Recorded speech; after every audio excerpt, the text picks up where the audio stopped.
बाबा साहब ने तो हमें जीते जी हम लोगों को स्वर्ग दिया है। लोग तो मरने के बाद स्वर्ग जाते हैं। एक फैशन नहीं, ये पैशन है। ये देश के युवाओं का जुनून है जो सिखाते हैं हमारे को एक शिष्टाचार। जीते जी अगर स्वर्ग किसने दिया तो बाबा साहब भीमराव अम्बेडकर ने दिया है। जो हमारे जो जितने भी हक और हकूक जो है वो बाबा साहब भीमराव अम्बेडकर ने दिए। बिल्कुल जी बिल्कुल, अम्बेडकर नगर से तो खामियाजा भुगतना पड़ेगा, आगे का हम कह नहीं सकते। अगर बाबा साहब के संविधान को बीजेपी मानती तो वो ऐसा बयान नहीं देते। ये इन्होंने एक बहुत अहंकारी बयान है, क्योंकि ये सिर्फ नाम के लिए बाबा साहब का नाम लेते हैं, लेकिन भगवान से ज़्यादा बढ़कर मानते हैं। भगवान से बढ़कर मानते हैं। नमस्कार, एनएमएफ न्यूज़ देख रहे हैं आप। मैं हूं आपके साथ अभिषेक कुमार। इस वक्त हम अंबेडकर नगर विधानसभा में मौजूद है।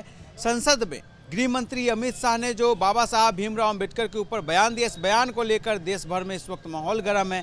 अब इसी को लेकर हम इस वक्त अंबेडकर नगर में आए हैं और ये जानना चाहते हैं कि आखिर अंबेडकर नगर की जनता क्या कुछ सोच रही है और कैसे देख रही है गृह मंत्री अमित शाह जी के इस बयान को। सर, क्या नाम हुआ आपका? मेरा नाम जी सुनील है जी। यही अंबेडकर नगर में ही रहते हैं? जी, अम्बेडकर नगर में रहता है मैं, अजय दत्त की कॉन्स्टिट्यूंसी में। सर, बाबा साहब भीमराव अंबेडकर जी के ऊपर गृह मंत्री जी का सदन में दिया गया बयान कि अब फैशन बन गया अंबेडकर अंबेडकर करना, कैसे देख रहे हैं?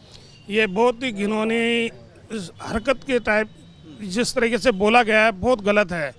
जिस संविधान को अंबेडकर जी ने लिखा, जिस संविधान के द्वारा अमित शाह जी इस पोस्ट पे पहुंचे, आज सदन में बैठे हुए हैं, उनको विधानसभा में इस तरह के अल्फाज नहीं बोलने चाहिए थे।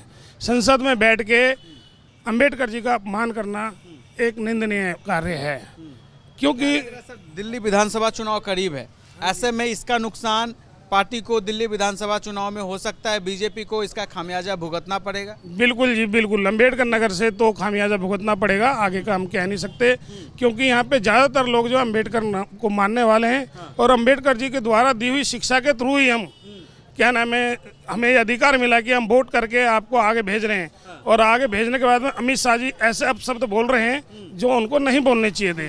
बीते दिनों सर दिल्ली के जो पूर्व मुख्यमंत्री अरविंद केजरीवाल एक सम्मान स्कॉलरशिप योजना भी लेकर आते हैं, तो इससे जो है दलित बच्चों को कहे कि विदेश में वो पढ़ाई कर सकते हैं, सारा खर्चा दिल्ली सरकार उठाएगी। क्या लग रहा है इस योजना का वाकई जो है इसका प्रभाव चुनाव में पड़ेगा? हाँ बिल्कुल, इसका प्रभाव पड़ सकता है। सर, क्या नाम हो आपका? मेरा नाम उमेश कुमार चेतन। अम्बेडकर नगर में ही रहते हैं? हाँ जी। बाबा साहब के ऊपर गृह मंत्री जी का जो बयान आता है, कैसे देख रहे हैं? जो बयान बता दिया अम्बेडकर जी का नाम लेना, जो उन्होंने बयान दिया है, पता नहीं किस भावुकता में दिया, या तो वो योग्य नहीं है, अयोग्य हैं, वरना पूरे देश में यही नहीं विश्व में भी कोई बाबा साहब के बारे में इस तरह की भाषा का इस्तेमाल नहीं करेगा जैसा उन्होंने किया है। और मेरी जानकारी के मुताबिक मुझे ऐसा लगता है कि जब कोई भी दल ज़्यादा उसमें बढ़ जाता है तो वह कहीं ना कहीं अपने आप में अभिमान और घमंड ले आता है। तो उनकी तानाशाही है। उन्होंने बाबा साहब के बारे में जो कहा वो बिल्कुल ठीक नहीं है और उसका खामियाजा भारतीय जनता पार्टी को भुगतना पड़ेगा। दिल्ली विधानसभा चुनाव करीब है, क्या लग रहा है इस चुनाव में भाजपा को इसका खामियाजा भुगतना पड़ेगा? दिल्ली को छोड़िए, पूरे देश में अगर चुनाव होता तो 110% इस वर्ड का जो खामियाजा है भारतीय जनता पार्टी को भुगतना। गृह मंत्री जी ने कहा कि जितना अंबेडकर का कुछ लोग यहाँ नाम लेते हैं उतना भगवान का नाम लेते तो स्वर्ग मिल जाता। तो क्या ये अपमान नहीं है अंबेडकर जी को मानने वाले लोगों का, उनके सिद्धांतों पे जो लोग चलते हैं? 110% उन्होंने अपमान किया उनका, क्योंकि कहाँ राम से उन्हें जोड़ रहे हैं, राम के तो वो विरोधी हैं।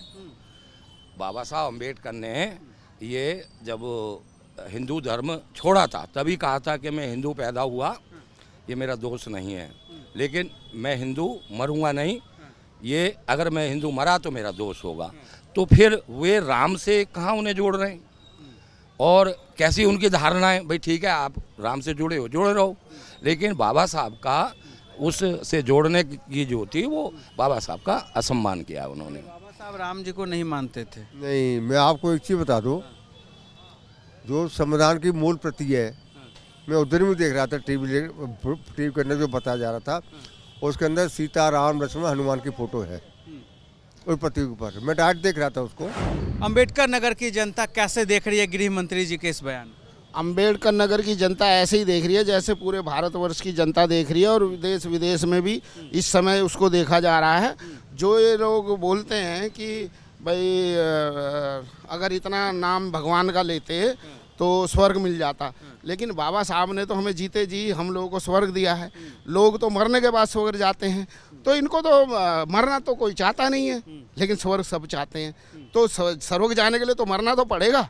तो जो लोग बोलते हैं कि भाई स्वर्ग जाना चाहते हैं, स्वर्ग मिल जाता, तो उनको पहले मरना पड़ेगा ना, या ऐसे मिल जाता, जीते जी स्वर्ग मिल जाता। जीते जी अगर स्वर्ग किसने दिया तो बाबा साहब भीमराव अम्बेडकर ने दिया है। जो हमारे जो जितने भी हक और हकूक़ जो है वो बाबा साहब भीमराव अम्बेडकर ने दिए हैं। आज जो इस देश की हालत है इतनी ख़राब हो चुकी है क्योंकि तानाशाही इतनी चरम सीमा पर है। ये मनवादी लोग उसको जो है हर तरीके से जो SC ST लोगों को और 85% लोगों को जिसने जुल्म और अत्याचार कर रहे हैं, ये सब अब पूरा देश में सब लोग जानने लगे हैं। बीजेपी बाबा साहब के विचारों पे नहीं चल रही है, उनके बनाए गए संविधान को बीजेपी नहीं मानती है।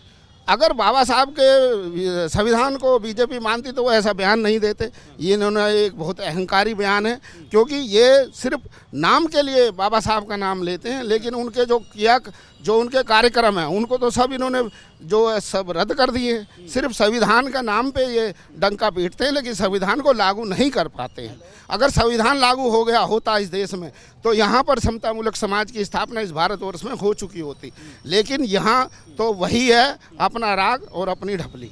तो अम्बेडकर नगर के युवा आप क्या सोचते हैं, कैसे देखते हैं गृह मंत्री जी का बयान?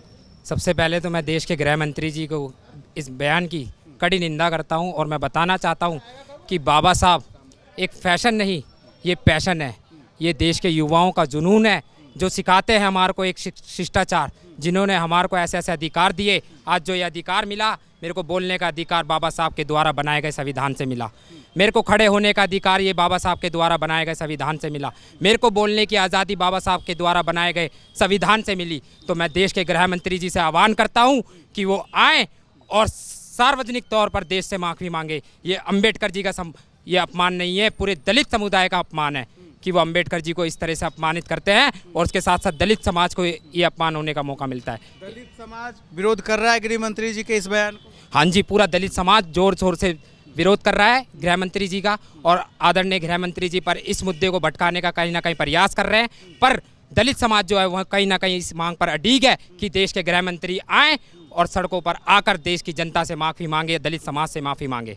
दिल्ली चुनाव में इसका नुकसान होगा बीजेपी? बाबा साहब के ऊपर गृह मंत्री जी का बयान कैसे देखते? मुझे तो उसमें कुछ नहीं लगता, इसमें ऐसा कुछ कहा है, उसमें कुछ गलत नहीं कहा है। मुझे तो नहीं लगता, ये सब ऐसे ही बोल रहे हैं। मुझे तो नहीं लगता ऐसा कुछ कहा है उन्होंने ये कहा है कि भाई जितना ये बोलते रहते हैं कि अम्बेडकर अम्बेडकर अम्बेडकर अम्बेडकर, यही बोला उन्होंने, और क्या बोला है? यही तो बोला है। इतना नाम भगवान का लेते तो क्या उसमें गलत कह दिया? उसमें क्या गलत कह दिया? वो तो संदर्भ में क्या गया ना, ये कोई भी चीज़ मुद्दा लेके बैठ जाते हैं, उसका नाम लेके बैठ जाते हैं, इसका क्या मतलब हुआ? विपक्षी पार्टी जो है आम आदमी पार्टी और जो कांग्रेस है, कह रही है कि ये तो अपमान हो गया बाबा साहब। क्या अपमान हो गया इसमें? क्या अपमान हो गया?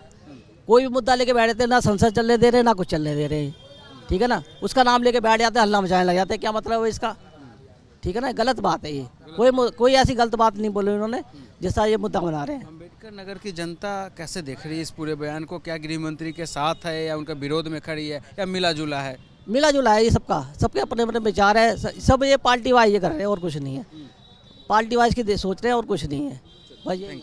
छिरा हुआ है बयान, कैसे देख रहे हैं? भैया क्या नाम हुआ? मेरा नाम परवीन। आपकी दुकान क्या? परवीन कदम। परवीन कदम जी। ये बाबा साहब की तस्वीरें बता रही है, बाबा साहब को मानने वाले हैं, बाबा साहब को बहुत पसंद करते हैं। जी बिल्कुल मानते हैं, भगवान से ज़्यादा बढ़कर मानते हैं। भगवान से बढ़कर मानते हैं? जी बिल्कुल। तो गृह मंत्री अमित शाह ने तो संसद में ये कह दिया है कि जितना लोग अम्बेडकर अम्बेडकर आजकल कर रहे हैं, भगवान का नाम लेते तो स्वर्ग मिल जाता। कैसे देख रहे हैं इस बयान को? गलत है, ऐसा नहीं बोलना चाहिए। लगता है बाबा साहब का अपमान किया है गृह मंत्री ने? बिल्कुल लगता है, क्यों नहीं लगता? सही बात है, उनको नहीं बोलना था ऐसा, जिसके वजह से ये सब चल रहा है, उनकी राजनीति वगैरह सब चल रही है। ये किसके वजह से, किसकी देन है? बाबा साहब की है। संविधान किसका देन है? जिनके वो रूल वगैरह बताते हैं वो किसके बताए हुए हैं, किसके लिखे हुए हैं, और उन्हीं का मजाक बना रहे हैं। सब तो गलत है, नहीं बनाना था, नहीं बोलना था। अच्छा, ये शॉप पे एक बार तस्वीर दिखाइए। ये जो आपने बाबा साहब की तस्वीरें लगाई है, और ये क्या सोच कर लगाई है और कब से आप यहाँ दुकान लगा रहे हैं, कब से बाबा साहब को मानते हैं, जरा अच्छे से बताइएगा विस्तार से। ये मेरे ताऊ का ठिया है जो कि 40 साल पुराना है। ताऊ के एक्सपायर होने के बाद बच्चे उनके गांव चले गए, वो गांव में यही काम वो गांव में कर रहे हैं। अब इन्हों को ये ठिया वो किसी और को दे के गए थे, उन्हीं के मतलब रिश्तेदारों को, तो उन्हों से संभला नहीं, उन्हों को करना नहीं आया, वो पीते खाते थे, तो उन्होंने फिर मुझे दिया। अब मैं चला रहा हूँ इसको, लगभग 6 महीने से मैं बैठ रहा हूँ कंटिन्यू। बाबा साहब की आपने तस्वीरें लगाई है, तो बाबा साहब को मतलब बहुत मानते होंगे आप? जी, मैंने आपको बताया मैं भगवान से बढ़कर मानता हूँ। ये हमारे पूजनीय पिताश्री समझ लो, हमारे सब कुछ ही ये समझ लो। भगवान नहीं है, सबसे पहले मैंने उन्हीं को फ़ोटो लगाया। मेरे पास वही है, जो भी है ना उन्हीं का ही देन है। मतलब मैं खाना सांस भी ले रहा हूँ तो उन्हीं के देन से ले रहा हूँ। हाँ, तो देश में लग रहा है बाबा साहब को बीजेपी नहीं मान रही है, बाबा साहब के सिद्धांतों पे नहीं चल रही है। नहीं ऐसा कुछ तो नहीं है, बट ये जो बोला वो शायद गलत बोला है, ऐसा नहीं बोलना था। बट ऐसा नहीं है कि वो उसके कहने पे, उन्हों के कहने पे नहीं चल रहे। कहीं ना कहीं कुछ ना कुछ होगा, कोई ना कोई बात होगी जो इस वजह से कहा है। कुछ ना कुछ पॉलिटिशियन होगा जो भी हो सकता है, पर ऐसा नहीं बोलना था। अच्छा, ये तस्वीरें आपने कब लगाई बाबा साहब? तस्वीर मेरे को लगाए को 6 महीने हो गए, पर जो इससे पहले तस्वीर लगी थी वो पूरी 40 साल पुरानी तस्वीर थी, जो कि यहाँ पर बंदरों की वजह से टूट गई है। वो फ़ोटो अब मेरे घर में रखी हुई है, वो जो 40 साल पुरानी फ़ोटो थी वो रखी हुई है। अच्छा, तो यहाँ जब आपने तस्वीर लगाया तो किसी ने कुछ बोला नहीं या कोई कमेंट? क्योंकि पब्लिक प्लेस है, बहुत तरह के लोग आते होंगे, बहुत तरह की बातें करते होंगे। नेगेटिव ही आते हैं ज़्यादातर तो। हाँ, यही बोलते हैं कि छप्पर लगा के बैठे हो, ये जगह घेर रखी है वगैरह वगैरह, उल्टा सीधा जो भी।